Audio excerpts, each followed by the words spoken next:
Hello दोस्तों, स्वागत है आपका मेरे YouTube चैनल ज्ञानशाला में।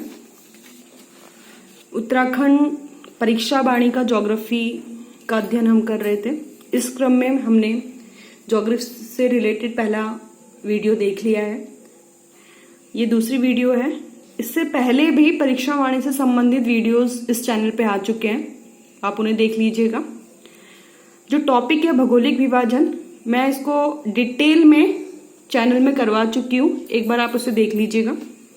एक छोटा सा टॉपिक है जो बहुत इंपॉर्टेंट है एग्जाम की परीक्षा की दृष्टि से, एक बार उसे देख लेते हैं। टॉपिक का नेम है उत्तराखंड का पामीर।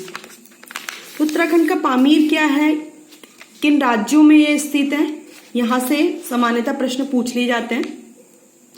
तो सबसे पहला पॉइंट है लघु हिमालय के अंतर्गत।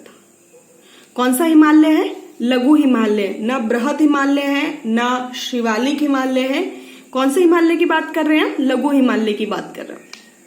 कौन से जिले हैं? चमोली, पौड़ी और अल्मोड़ा। इसको हम कैसे याद कर सकते हैं? कैप से, CAP कैप। चमोली, अल्मोड़ा और पौड़ी के मध्य फैले हुए दूधातोली श्रृंखला को, कौन सी श्रृंखला को? दूधातोली श्रृंखला को उत्तराखंड का पामीर कहा जाता है। अब इस पे यहाँ पे क्यों इतना फेमस है? यहाँ पे बुग्याल है। बुग्याल क्या होता है? जो पहाड़ी क्षेत्रों में, जो स्पेसिफिकली हम उत्तराखंड की बात कर रहे हैं, तो जो वहां घास के मैदान होते हैं उन्हें बुग्याल कहते हैं। वहीं अगर हम कश्मीर साइड चले जाए तो उसको हम सोनमर्ग, इस तरह के वर्ड्स आपने सुने होंगे, मर्ग कहते हैं उनको। चरागा, बाज, खड़सू, केल वृक्ष के सघन बने। यहां से प्रश्न नहीं पूछा जाता। प्रश्न पूछा जाएगा कि कौन सी रिवर्स उत्तराखंड के पामीर से निकलती है या दूधातोली श्रृंखला से निकलती है।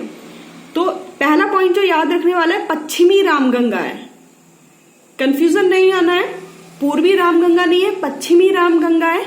आटागढ़ है, आटा, पश्चिमी नयार, पूर्वी नयार और बूनो। आप इसको याद करने का प्रयास करना। ये याद रखना है कि पश्चिमी और पूर्वी नयार दोनों है। यहां 5 रिवर्स हैं आपकी। फिर दूधातोली का पर्यावरणीय महत्व, 5 नदियों के उद्गम, इतना इंपॉर्टेंट नहीं है। यहाँ बहुत सारी औषधियां मिल जाएंगी, वन्य जीव हो जाएंगे, इतना इंपॉर्टेंट नहीं है। गद्दी और गुज्जर जो पशु चराने वाले हैं वो मिल जाएंगे यहाँ। जो बहुत इंपॉर्टेंट पॉइंट है वो ये है कि यहाँ वीर चंद्र सिंह गढ़वाली की जो समाधि स्थल है वो पामीर में स्थित है। उत्तराखंड के पामीर या दूधातोली श्रृंखला में स्थित है और स्पेसिफिकली उसका नाम पूछ लिया जाएगा तो कोदिया बगड़। फिर 1960 में वीर चंद्र सिंह ने नेहरू से, यहाँ जो आपके नेहरू जी हैं, उनसे भारत की ग्रीष्मकालीन राजधानी बनाने की मांग की थी। जो गैरसैंण है वो इसी क्षेत्र में स्थित है। ये पॉइंट बहुत इंपॉर्टेंट है। और द लास्ट पॉइंट जो कि बहुत इंपॉर्टेंट है, यह ब्रिटिश काल में किसका भाग था? चांदपुर परगने का भाग था। ये पॉइंट बहुत इंपॉर्टेंट है। तो उत्तराखंड का पामीर एक बहुत छोटा टॉपिक है, लेकिन ये बहुत सारे इंपॉर्टेंट क्वेश्चंस को रखता है।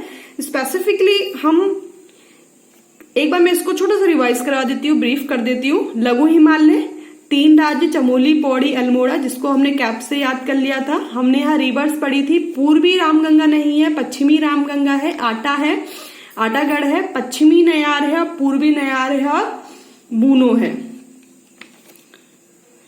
ठीक है, तो इसको छोटा सा आप ऐसे करो, बूनो को आप बना दो भूनो, मतलब भुना हुआ आटा। तो भुना हुआ आटा कोई आपको खाने के लिए दे रहा है तो आप क्या बोलेंगे? ना यार। भुना हुआ आटा ना यार, तो मतलब वो साफ साफ मना कर रहा है कि भुना हुआ आटा नहीं खाना है। तो आप इसको इस तरह से याद कर लीजिए, बूनो को बना दीजिए बूनो, भुना हुआ आटा ना यार। तो पश्चिमी और पूर्वी नयार दोनों इंक्लूड हो जाएगी। फिर हमने यहाँ पढ़ा कि ब्रिटिश काल में चांदपुर परगने का भाग था और गैरसैंण इसी क्षेत्र में स्थित है। तो इस टॉपिक में इतना ही। Thanks for watching my YouTube channel.